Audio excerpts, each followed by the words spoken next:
மக்கள் 2 வருஷத்துக்கு முன்னாடி என்ன சூழ்நிலை இருக்கோ அமைதியான சூழ்நிலை தான் எங்களுக்கு வேணும்னு நினைக்கிறாங்க. அதே தான் தொடரும் நாங்களும் அரசு நினைக்கிறோம். செய்தியாளர்களை யாரையும் பார்த்து பயம் இல்லை. எப்ப தேவையோ அப்ப சந்திக்கணும். மக்களை சந்திக்கிறார் எங்களுடைய முதல்வர்.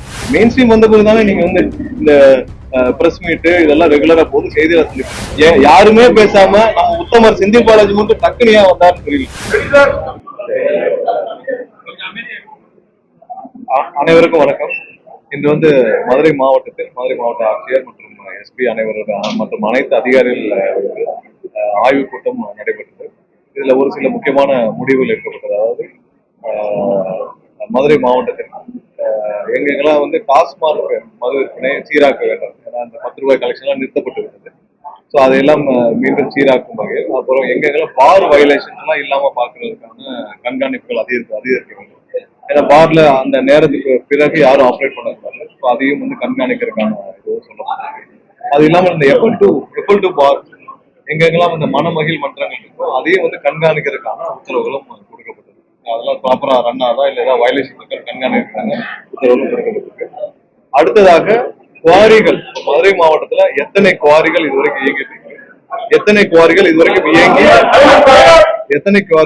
இயங்கி அதாவது மூடப்பட்டிருக்கு. ஸோ மூடப்பட்டிருந்தாலும் அவங்க வந்து இப்ப கடந்த 1 வருடம் 2 வருடத்துக்கு முன்னாடி குவாரிகள் மூடப்பட்டிருக்கும். ஸோ அந்த குவாரிகளும் ஏதாவது வயலேஷன் இருக்கான்னு பார்க்கணும். ஏன்னா அவங்க 1 வருஷத்துக்கு முன்னாடி க்ளோஸ் பண்ணியிருந்தாலும், ஏன்னா அரசு இந்த ஒரு இயற்கை வளங்களை கொள்ளையெடுத்தவர்கள் திருநவர்கள் யாராக இருந்தாலும் அவங்க வந்து தப்பிக்க கூடாது.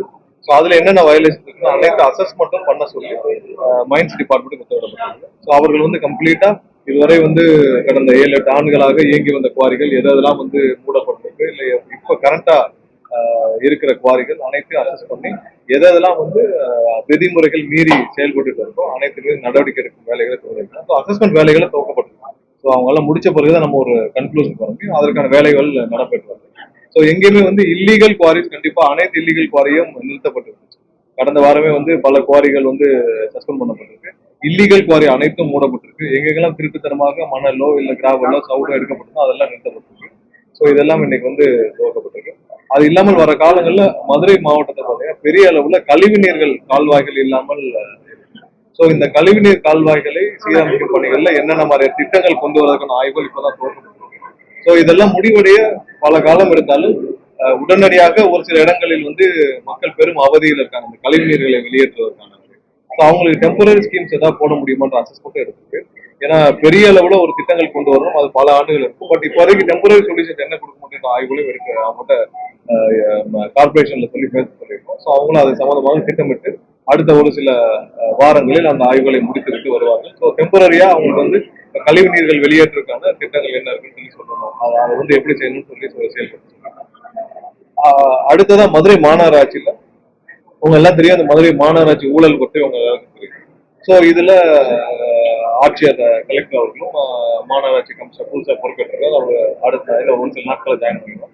ஸோ இவங்க அனைவரும் சேர்த்து கண்டிப்பா திரும்பவும் ஒரு அசஸ்மெண்ட் பண்றதுக்கான வேலைகளை இன்னைக்கு பேசியிருக்கோம். முழு அளவிலான ஒரு அசஸ்மெண்ட் செய்யப்பட்டு கண்டிப்பாக யார் யாரெல்லாம் வயலேஷன் இருந்தாலும் கடுமையான நடவடிக்கை எடுக்கப்படும்.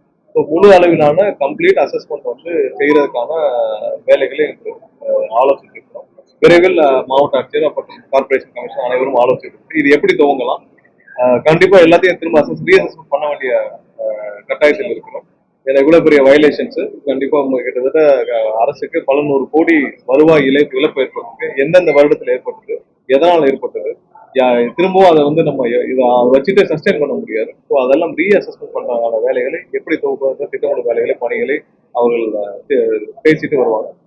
ஒரு சில நாட்கள்ல அதை பேசி முடித்த பிறகு மாவட்ட ஆட்சியரும் கமிஷனரும் சேர்ந்து அதை அறிவிப்புகளும் வெளியிடுவாங்க.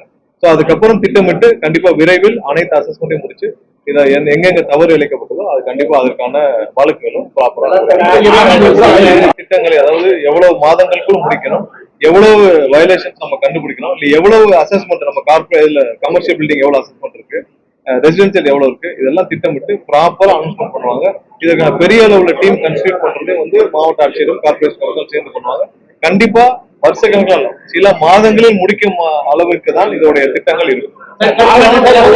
இருக்குதோ அதை விரைவில் ஐடென்டிஃபை பண்ணி கண்டிப்பா அனைத்தும் வழக்குகள் ப்ராப்பரா விசாரிக்கப்பட்டு யார் யார் தவறு செய்தாலும் அவர்கள் மீது நடவடிக்கை உறுதியாக எடுக்கப்படும். ஏன்னா எல்லாமே வந்து எங்கேயும் ஒழிச்சு போல எங்கெங்கெல்லாம் வந்து தவறாக ப்ராப்பர்ட்டி டாக்ஸ் இல்ல அசஸ்மெண்ட் சரியா பண்ணாம எங்கெங்கெல்லாம் வந்து ஊழல் அளிக்கப்படும் எல்லாருக்கும் டாக்குமெண்ட் இருக்கு. எந்த வருஷம் அவங்க கரண்ட் கனெக்ஷன் எடுத்தாங்கன்னு இருக்கு, எந்த வருஷம் அவங்க வீடு கட்டினாங்கன்னு இருக்கு, எப்போ பிளான் அப்ரூவல் வாங்கினாங்கன்னு இருக்கு, எந்த வருஷம் அந்த அங்க எந்த கவுன்சிலர் இருந்தாங்க இல்ல எங்க ஜோனல்ல யாரு மண்டல தலைவர் யாரு இருந்தா யாரு மேயரா இருந்தா எல்லாமே இருக்கு. ஸோ அதனால ப்ராப்பர் அசஸ்மெண்ட் என்னைக்கும் அதுல இருந்து யாரும் தப்பிக்க முடியாது. இப்ப இருக்கிற அதுல பலர் வந்து அவங்களுக்கே தெரியாமல் அங்க இருக்கிற கவுன்சிலரோ யார் மூலம் மிரட்டப்பட்டு இல்ல லஞ்சமாக கொடுக்கப்பட்டு அவங்க இருக்கலாம். ஸோ அவங்களுக்கே தெரியாமலும் இருக்கலாம், அவங்களே இந்த மாதிரி ப்ராசஸே தெரியாம இருக்கலாம். ஸோ அவர்களுக்கெல்லாம் இது ஒரு விழிப்புணர்வு கண்டிப்பாக விரைவில் இதுக்கு திட்டங்களோடு மாவட்ட ஆட்சியரும் கமிஷனர் இப்ப அதற்கான முழு அளவிலான ஒரு திட்டங்கள் கொடுத்து எவ்வளவு நம்ம வயலேஷன் இருக்குன்னு கண்டுபிடிக்கணும். அந்த வயலேஷனை கண்டுபிடிக்கிற ப்ராசஸ் சில நாட்களுக்குள்ள கார்பரேஷன் கமிஷன் எல்லாம் சேர்ந்து துவக்கி விடுவார்கள். இதை பண்ண வேண்டிய கட்டாயத்தில் இருக்கணும். ஏன்னா அதை செய்யாமல் நம்ம வந்து இவ்வளவு அசஸ்மெண்ட் பண்ணாமல் நம்ம அடுத்த ஸ்டேஜுக்கு போக முடியாது. மிகப்பெரிய அளவுல பல 100 கோடி இழப்பு இருக்கிறதா நமக்கு வர்ற தகவல் சொல்லுது. ஸோ அதை நம்ம விரைவாக எல்லாம் முடிக்கிற கட்டாயத்திற்கும் கண்டிப்பா ஏதாவது ஸ்பெசிபிக்கா இருந்தா சொல்லுங்க. எல்லா இடத்துலயும் கடைகள் பாரு எல்லாமே சேர்த்துதான் மூடப்பட்டிருக்கு. கடைகள் இல்லாமல் பார்கள் இயங்கக்கூடாது. அது சட்டப்பூர்வ கண்டிப்பா எங்கெங்கெல்லாம் வந்து இல்லீகலா இருக்கோ கண்டிப்பா உடனடியாக அவர் மீது கடுமையான வழக்குகள் பதிவு செய்யணும். எங்கேயுமே யாருக்கும் வந்து அந்த மாதிரியான ரைட்ஸும் கிடையாது. கண்டிப்பா கடுமையான நடவடிக்கை. திருப்பரங்குன்ற விவகாரத்தில் ரொம்ப தெளிவா சொன்னாரு. மக்கள் வந்து அமைதியை விரும்புகிறார்கள். இதுக்கு முன்னாடி என்ன 2 வருஷத்துக்கு முன்னாடி என்ன சூழ்நிலை இருந்தோ அதே தான் எல்லாரும் தொடர வேண்டும் என்று விரும்புகிறார்கள். மக்கள் அமைதியை தான் விரும்புறாங்க. இதுல இதான் அரசுடைய கொள்கை. இதுல எந்த மாற்று கருத்தும் கிடையாது. பெரும்பாலான மக்கள் உச்சியில சொல்றாங்களே. பெரும்பாலான மக்கள் 2 வருஷத்துக்கு முன்னாடி என்ன சூழ்நிலை இருக்கோ அமைதியான சூழ்நிலை தான் எங்களுக்கு வேணும்னு நினைக்கிறாங்க. அதே தான் தொடரும்னு நாங்களும் அரசும் நினைக்குது.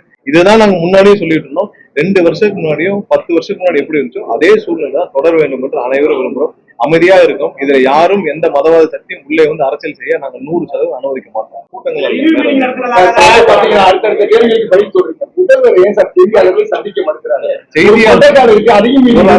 செய்தியாளர்களை யாரையும் பார்த்து பயம் இல்லை. எப்படியோ எவ்வளவோ வச்சு மிரட்டிய திமுக பார்த்து எங்களுடைய முதல்வர் ஒரு நிமிஷம் கூட பயப்படவே இல்லை. இதெல்லாம் வந்து யாருக்குமே பெரிய விஷயமும் கிடையாது. செய்தியாளரை சந்திக்க வேண்டும் என்ற பெஞ்ச் மார்க்கே கிடையாது. ஒரு 7-8 வருஷமா ஒரு சில பேர் அவங்களுடைய சொந்த விளம்பரத்துக்காக அவங்க இருப்பை காட்டுக்கிறதுக்காக ரெகுலரா செய்தியாளர் சந்திப்புன்றது நடந்துச்சு. இந்த செய்தியாளர் சந்திப்புன்றது இந்த 10 வருஷம் மெயின் ஸ்ட்ரீம் மீடியா வந்த பிறகுதான். மெயின் ஸ்ட்ரீம் மீடியா வரதுக்கு முன்னாடி என்ன இருந்துச்சு? பிரிண்ட் மீடியா தான் இருந்துச்சு. பிரிண்ட் மீடியா இருந்த காலங்கள் என்ன இருக்கு? என்ன பிரஸ் ரிலீஸ் போகும் அதான் போகும். இந்த செய்தியாளர் சந்திப்புன்னு ஒரு 7-8 வருஷம் ஒரு சில பேர் வந்து அவங்களோட இருப்பை காட்டிக்கிறதுக்காக ரெகுலரா வந்து பிரஸ் மீட் குடிச்சு ஏதாவது பேசிட்டு போயிட்டு இருந்தாங்க. எப்ப தேவையோ அப்ப சந்திக்கணும். மக்களை சந்திக்கிறார் எங்களுடைய முதல்வர். மக்களை ரெகுலரா சந்திக்கிறார். இப்ப போன வாரம் திருச்சி கூட்டம் நடந்தது. இது மாதிரியான கூட்டங்கள் ரெகுலரா நடக்கும். மக்களிடம் பதில் சொல்ல கடமைப்பட்டுள்ள நாங்கள் எங்களுடைய முதல்வர் கண்டிப்பா மக்களை ரெகுலரா சந்திப்பார். செய்தியாளர் சந்திப்புன்ற பெஞ்ச் மார்க் எங்கேயுமே இல்லை. யாருமே வந்து செய்தியாளர் சந்திச்சாதான் நீங்க அரசு நடத்தணும்னா இல்ல, அப்படிலாம் கிடையாது. எப்பயுமே கண்டிப்பாக என்னென்ன மக்களுக்கு தெளிவுபடுத்த வேண்டுமோ அதை அந்தந்த காலத்துல அன்னன்னைக்கு கண்டிப்பாக தெளிவுபடுத்திட்டு வந்துட்டு மெயின் ஸ்ட்ரீம் வந்த பிறகுதானே நீங்க வந்து இந்த பிரஸ் மீட் இதெல்லாம் ரெகுலரா போது செய்தியாளர் சந்திப்பாங்க. கண்டிப்பா செய்தியாளருக்கும் மக்களுக்கு என்ன தெரிவிக்கணுமோ அது ரெகுலரா பிரஸ் சமூக ஊடகமோ யாரையும் வந்து புறந்தள்ளவும் இல்லை, யாரையும் குறைஞ்சு சொல்லவும் இல்லை. செய்தியாளர் சந்திச்சாதான் நீங்க இருக்கணும்னு சொல்றீங்கல்ல, அந்த பெஞ்ச் மார்க்கை நீங்களா பிக்ஸ் பண்ணிக்கிட்டீங்க. நான் சொல்றேன் கண்டிப்பா செய்தியாளர் அரசு சார்பாகவும் கட்சி சார்பாகவும் நாங்க சந்திச்சுட்டு தான் இருக்கோம். ஆனால் முதல்வர் சந்திச்சே ஆகணும்ன்ற கட்டாயம் வந்து நீங்க எந்த பெஞ்ச் மார்க் வச்சு பிக்ஸ் பண்ணுங்க சொல்றோம். இப்ப சில ஆண்டுகள் தானே இது ரெகுலரா இருக்கு. அதுமே உங்களுக்கு லைவ் ஸ்ட்ரீமே இருக்கு. லைவ் ஸ்ட்ரீமே இல்லாத காலத்துல எப்படி செய்தியாளர் சந்திப்பாங்க? அதுக்கான பெஞ்ச் மார்க் நீங்களா உருவாக்கிக்கிட்டு கண்டிப்பா என்ன செய்தியாளருக்கு மக்களுக்கு என்ன தெரிவிக்குமோ அது உங்க மூலமாக டெய்லி அறிவிப்புகள் வந்துருக்கு. அப்புறம் என்ன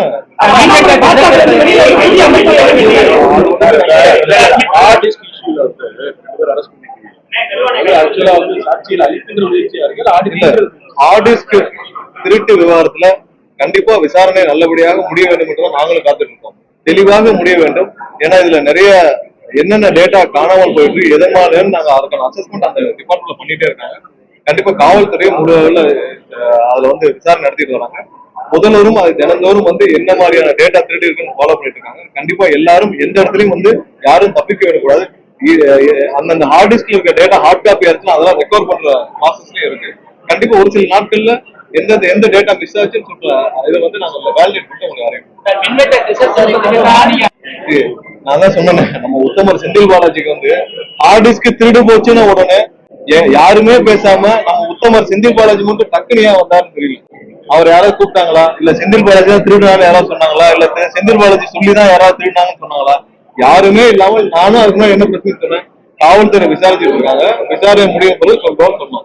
டக்குன்னு செந்தில் பாலாஜி வந்து திசை திருப்பான் ஏன் உடனே வந்து ஆஜரானான்னு தெரியல.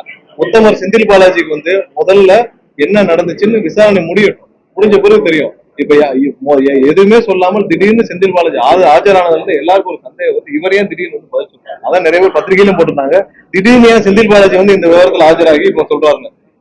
எந்த இடத்துலயும் வந்து நாங்களும் விசாரணை முடியட்டும்னு தான் சொல்லியிருந்தோம். திடீர்னு ஏன் செந்தில் பாலாஜி அன்னைக்கு வந்து பிரஸ் மீட்ல இதை வந்து பேச வேண்டிய கட்டாயம் என்ன? அவ்வளவு பயம் செந்தில் பாலாஜி ஆர்டிஸ்டை காண போன உடனே யாருமே பேசாமல் முதல் ஆளாக செந்தில் பாலாஜி வந்து ஏன் இதை பத்தி அட்ரஸ் பண்ண வேண்டிய கட்டாயத்தில் இருக்கா? இந்த கொஸ்டின் நீங்க தான் அவருக்கு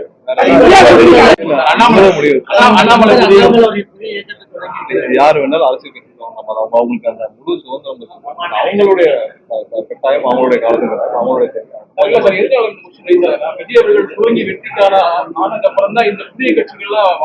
யாரு வேணாலும் கட்சி துவக்கலாம். அதுக்கு ஸ்பேஸ் இருக்கு, சுதந்திரம் இருக்கு. அவங்களுடைய ஆரம்பித்த காலகட்டங்கள்ல இருந்து அவருக்கு ரசிகர்களா இருந்து வந்தவங்க நிம்மதி ஆயிருக்காங்க. உங்களை போல கட்சியில் கண்டிப்பாக எல்லாருக்கும் கண்டிப்பாக முதல்வருக்கு முழு அளவுல முதல்வர் உத்தரவுக்கு முழு அளவுல ஒத்துழைப்பு இருக்கு. எல்லாரும் இணைந்துதான் செயல்படுறோம். எல்லாரும் ஒரே கட்சியாக ஒன்றாக தான் செயல்படுறோம். இதுவரைக்கும் அமைச்சர்களும் பாத்தீங்கன்னா அனைத்து அமைச்சர்களும் எல்லாத்தையும் ஆலோசிச்சு கலந்தாலோசிச்சு எல்லாம் சேர்ந்து அவர்களுக்கு எல்லாரும் சேர்ந்துதான் பண்றோம். கண்டிப்பாக இது ஒரு ஒரு ஒரு முழு அளவிலான ஒரு வித்தியாசமான அரசாக இருக்கும், வித்தியாசமான ஒரு கேபினெட்டா இருக்கும். அததான் எல்லாரும் பார்த்து சொல்றாங்க, இப்படி ஒரு அரசாங்கம், இப்படி ஒரு அமைச்சரகம், இப்படி ஒரு கேபினெட் இது வரைக்கும் யாரும் பார்த்தது இல்லைங்கிறாங்க. கண்டிப்பா எல்லாரும் வித்தியாசமான அட்மினிஸ்ட்ரேஷன் பார்க்கணும்.